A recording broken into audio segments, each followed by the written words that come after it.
Now that we know a standard form of Boolean expression, let's review, or maybe some of you will learn it for the first time, a technique, a step-by-step technique for a given expression, how we can reduce the expression. Okay, reduce the expression. And also in with the same notion, right? So far we are talking about a truth table and a function, okay, and we also kind of understand how given a boolean expression, like a function defined as a boolean expression, we can convert into a truth table just by putting those combination of values and evaluating that boolean expression for that value combination. We can derive what the function column of the truth table would be. So we can construct from a given function as a boolean expression, we can construct its corresponding truth table.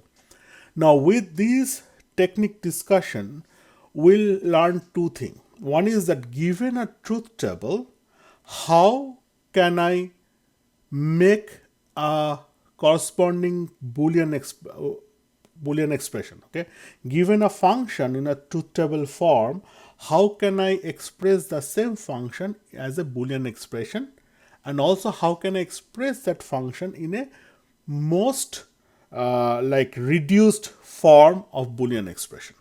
Okay, this is our target. So here some histories or characteristics of this.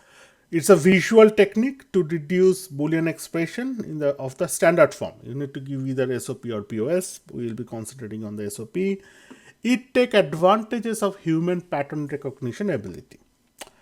This technique was first introduced by Maurice Karnoff in 1953, which was a refinement of another work from Edward Veitik from Veitik diagram, which is drawn in the 1952. So this is pretty kind of old work, you can say, right? This is the long time ago. One mathematician introduced that technique. But imagine the power of this technique. It is so relevant even in the modern days. Okay, all the Boolean expression like this, from truth table to compact Boolean expression representation, all the techniques were pioneered by this work. Okay, and this is the first time when someone tried to formalize the steps instead of human go look at the expression, apply certain rules magically out of the thin air, and then just make a compact expression. Okay, this is a very step-by-step guidance was done, and all the successive work on based on this specific work. We usually call it a K-map technique, and we'll review that. All right. So K-map uses tables. Okay, there, and also just to note, K-map is like for us it is like more relevant for up to 4 variables function. Okay, beyond 4 variable, same concept we can apply, but it is not human perceptible. Means as a human, our brain cannot think towards that way. I'll explain it later. Okay, a little bit on this, maybe in class, or I'll see. Okay, so but just to note that K-map technique is relevant till 4 variables for human beings. The point is that the steps it formalizes can be extended as an algorithm for more than 4 variables. I would say generically it's n variable problem. We can just construct with the same formal steps. We can write a algorithm, we can write a software program to implement this technique. All right. So, but let's understand for 2 variable, 3 variable, and 4 variable. So 2 variable, we make like 4 square boxes. We put, let's say, the variable name to, let's say the variable name is x and y. We put them in 2 part of the table, like in the from a divider line, and then boxes on one side, we make an index of the combination of the boolean values. So here is one variable, so we do not have any more combination but 0 and 1. Y also can 0 and 1. Okay, and then we put an index to the boxes, which is constructed as the value combined by these two, like 0 0 is 0, 0 1 is 1, right? 1 0 represent 2 in decimal, and 1 1 represent 3 in decimal. So we index these boxes. Now 3 variable K-map, again it's the same thing, like we produce an 2 by 4 table, 2 by 4 table, and one side we have the variable x, and let's say other side we have the variable yz. So again we are putting the corresponding possible boolean value combinations of the variable x, which is 0 and 1, let's say, and then on the other side we are putting the boolean value combination for yz. So it can have like 4 different combinations, 0 0 0 1 1 1 0 0. Sorry, like if you go with the increasing order of the values, it will be 0 0 0 1 1 0 1 1. Okay, but here what we want to write down those combination in a specific order, which we call a gray code. Here at this point, let me introduce you to the gray code. A gray code is an way of defining sequence of boolean values for like a number of variables, such that in that sequence, if we go through that sequence of different combination of boolean values, only one bit change from one combination to another. One bit change from one combination to another. So that's the gray code scheme. So let's say you have a value of like 4-bit combination 1101. Okay, from there then your next pattern could be either could be not either, I would say there can be many possibilities, but point is that it can be like 1111. So our original pattern was 1101. Now it can be 1111, or it can be 1100, or it can be 0101, or it can be 1001, like that, like every all this pattern from the original pattern of 1101, it can change one bit of that pattern and make a next sequence. But it cannot go from 1101 to 1011. In that case, it actually changes 2 bit, like 1101. And next sequence, if I want to write 1011, it basically changes 2 bit from the original bit pattern. So that's not a gray code sequence. All right. So here for the 2 variable, it is easy. So we write it down in a gray code sequence 00 01 11 00. After this writing, we put determine the index value of the each boxes, which is nothing but combination of these 3 variables boolean value and whatever they represented in decimal. So 0 0 0 is 0, 0 0 1 is 1, 0 1 1 is 3, 0 1 0 is 2, and so on and so forth, 4 5 6 7. So that's my 3 variable K-map.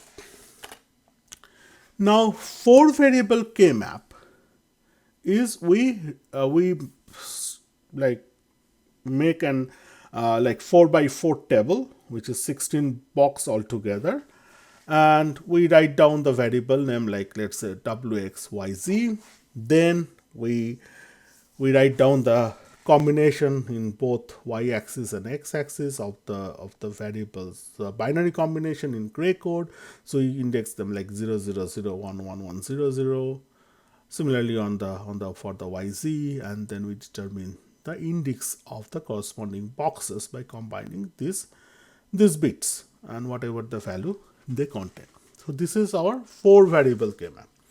So this is very important. You need to write down and practice a little bit on this indexing and how do you determine indexes. It is very easy to kind of mistake is like 0, 1, 2, 3 instead of 3, 2. And then after 4, 5, 7, 6, it comes 12, 13, 15, 14, not really 8, 9, 10, 11, something like that. So this can be really tricky when especially during the exam when you are probably time crunch with the time pressure and stuff like that. So please practice this constructing these tables. Okay. Now at this point, I will introduce some concept like a neighboring concept. So here, the neighbors, like let's say, imagine these boxes are like individual houses. Okay, so you can say that a neighbor of box like house 13 is basically your this one 5 or 15 or 12 or 9. Okay, so these are neighbor, and for box 7 or house 7 this neighbor is 5, 6, 3, 15, right? You cannot go like this corner wise, right? You can 7 is not a neighbor of 13, okay. So what are the neighbors then? Neighbors, if you look at their bit pattern, right? Let's say 13, right? 13's bit pattern is 1101, okay, and 5's bit pattern is 0101, right? So they, like binary combination, it changes 1 bit, right? Similarly, 13, if you compare 13 and 12, 12's bit pattern is 1100, whereas 13 bit pattern is 1101. 1 bit changes between them, this binary combination. So that's the concept of the neighborhood in terms of your K-maps, okay, in terms of K-maps.